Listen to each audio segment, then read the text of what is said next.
Vamos então fazer a leitura da segunda parte, que vai do versículo 11 até o versículo 13, que diz assim: Esforcemo-nos, pois, por entrar naquele descanso, a fim de que ninguém caia segundo o mesmo exemplo de desobediência. Porque a palavra de Deus é viva e eficaz e mais cortante do que qualquer espada de dois gumes, e penetra até o ponto de dividir alma e espírito, juntas e medulas, e é apta para discernir os pensamentos e propósitos do coração. E não há criatura que não seja manifesta na sua presença. Pelo contrário, todas as coisas estão descobertas e patentes aos olhos daquele a quem temos de prestar contas. Veja, aqui ele já começa novamente com uma exortação, né? Dizendo: esforcemo-nos então, pois por entrar naquele descanso. Aquele descanso que nós acabamos de explicar, o descanso de Deus. E aqui é um paradoxo, né? Porque se é um descanso, eu preciso me esforçar para entrar naquele descanso onde há plenitude, onde há alegria, onde há paz plena, porque é o descanso de Deus, é o lugar onde Deus está, é o lugar onde Cristo reina soberanamente. Pois bem, a gente precisa se esforçar, porque ele não vai acontecer de modo automático, por assim dizer. Porque, como nós vimos na introdução, esses povo de Deus aqui, os hebreus, eles estavam sendo seduzidos a abandonar Cristo, né? E a carta toda, ela tem essa dinâmica de exortar para que haja esforço, para que haja ânimo, para que haja atenção, para que não haja negligência. Ela é cheia de verbos assim que afirma, né, que dá ordens para que a gente não caia. E por isso ela é muito importante também para os nossos dias, porque você deve ter percebido que há muito desânimo, há muita uma questão assim um pouco frouxa, morna, de falar com as coisas de Deus é assim mesmo, ou uma certa familiaridade negativa, né? Onde estamos acostumados, como se Deus não fosse assim tão atencioso para com a palavra dele. E às vezes a gente até perde a motivação de fé. E não pode ser assim, porque a gente tem o exemplo daquele povo que saiu do deserto, saiu do Egito, que durante o tempo de sua peregrinação no deserto começou a tratar Deus assim com essa certa familiaridade. E aí eles perderam a fé e não alcançaram a promessa. Então nós precisamos ter esforço, como Josué e Caleb tiveram aquele esforço de entrar na terra prometida, né? Nós precisamos desse esforço para entrar no descanso de Deus, a fim de que ninguém caia. Ou seja, o meu esforço, o seu esforço, o esforço enquanto igreja é importante, assim como ele começa no versículo 1 dizendo, para que algum de vós, né? Ele está falando, exortando geral, mas ele fala de alguém que pode cair. Da mesma forma, estando todos animados, estando todos juntos, né?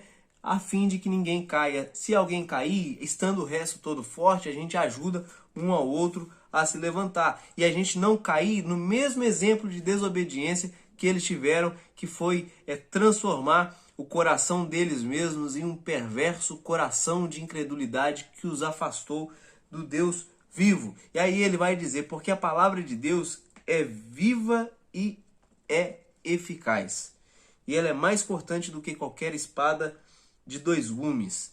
Veja, ele dá o exemplo aqui da palavra que é viva e é ativa, é enérgica, né? Ela não é só viva, mas ela é eficaz naquilo que se propõe a fazer, né? Deus disse lá através do profeta Isaías que a palavra dele, que saía da boca dele, não voltava para ele vazia, mas ela executava aquilo pelo qual ela foi designada.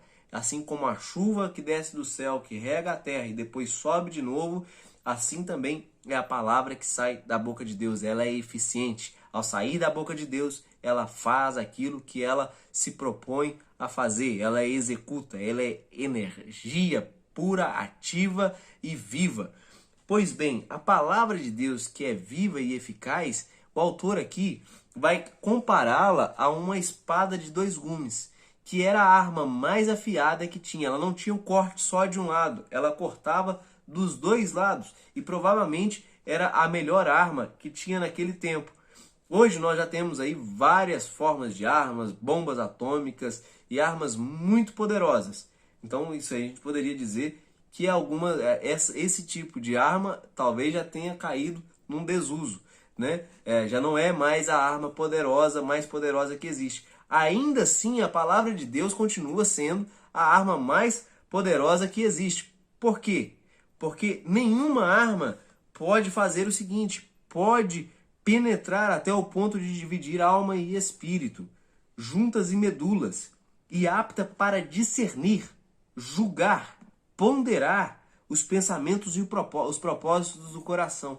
Nenhuma arma tem poder de entrar dentro de nós e saber todas as nossas motivações, os nossos valores, as nossas crenças, discernir tudo, fazer esse raio-x poderoso até mesmo das nossas motivações e pensamentos.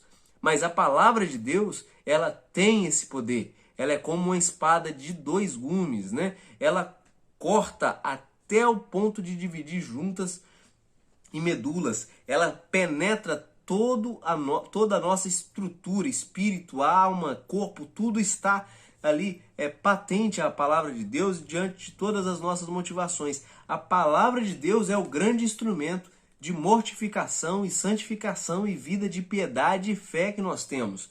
Veja, ele usou o exemplo de uma arma. E uma arma, ela é feita para se proteger e também ela é feita para poder até mesmo matar. O apóstolo Paulo diz lá em Romanos 13 que a autoridade pode trazer a espada como símbolo de morte. A gente vê a espada saindo da boca do cordeiro, né, e destruindo o anticristo. Então nós vemos que a palavra de Deus é poderosa, ela tem esse efeito mortífero.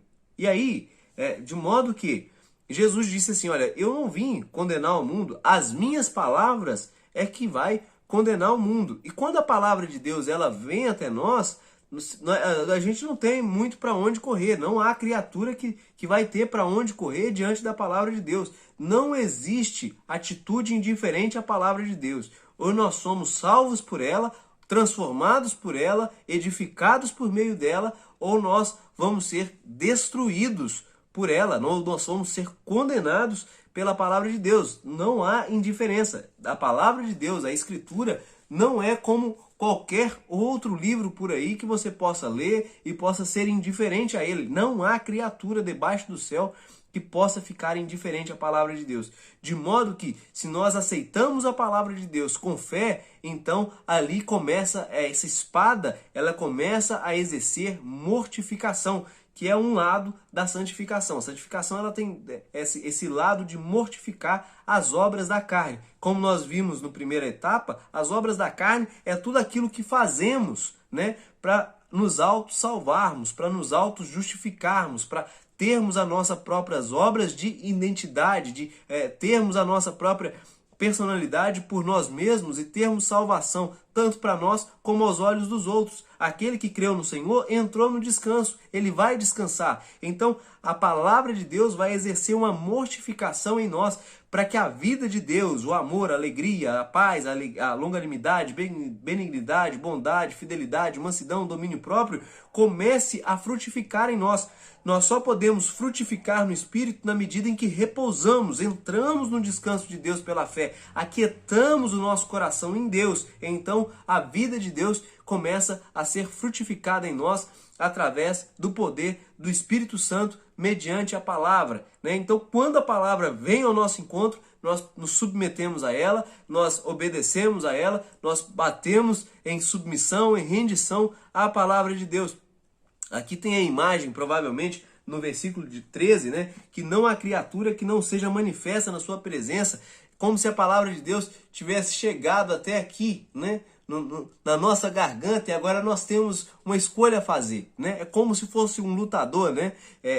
Aí de jiu-jitsu, na hora que ele dá o mata-leão no seu adversário, e aí o adversário ele pode espernear naquele mata-leão, se o mata-leão foi bem encaixado, né? Ele pode espernear e desmaiar, né? Ou ele pode bater, né? Pedindo submissão, reconhecendo que ele foi vencido pelo seu adversário, né? Não que Deus seja o nosso adversário, pelo contrário, ele vem e nos enlaça com laço de amor, com cordas de amor através de sua palavra, e só cabe a nós nos submetermos, obedecermos a Deus, nos rendermos a viva e eficaz palavra, para que ela faça em nós, para que ela cause transformações maravilhosas no nosso coração, transformações de dentro para fora, nos fazendo descansar. Não é o esforço que vai nos edificar, não é o esforço da carne, mas sim nos esforçarmos para nos submetermos à viva e eficaz palavra de Deus que descansou e participarmos desde agora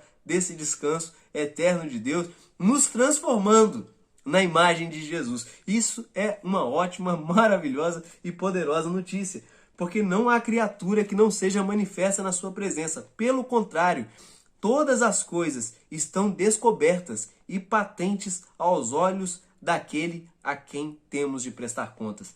A palavra de Deus está perscrutando tudo e não há criatura que vá ficar ausente aí dos olhos, às vistas de Deus. Todos nós vamos ter que prestar contas a Deus pela palavra que Ele nos enviou. Por isso, a Bíblia não é como mais um livro, não há como ficar indiferente a ela, ou ela nos salva, nos edifica, nos transforma, nos consola e nos faz entrar no descanso eterno de Deus, aonde há regozijo, aonde há alegria, aonde há prazer, alegria, paz, todas as coisas boas que a gente possa pensar e para muito além de todas essas coisas maravilhosas, porque estaremos eternamente com o Senhor, ou nós podemos ser condenados também pela palavra que Jesus falou.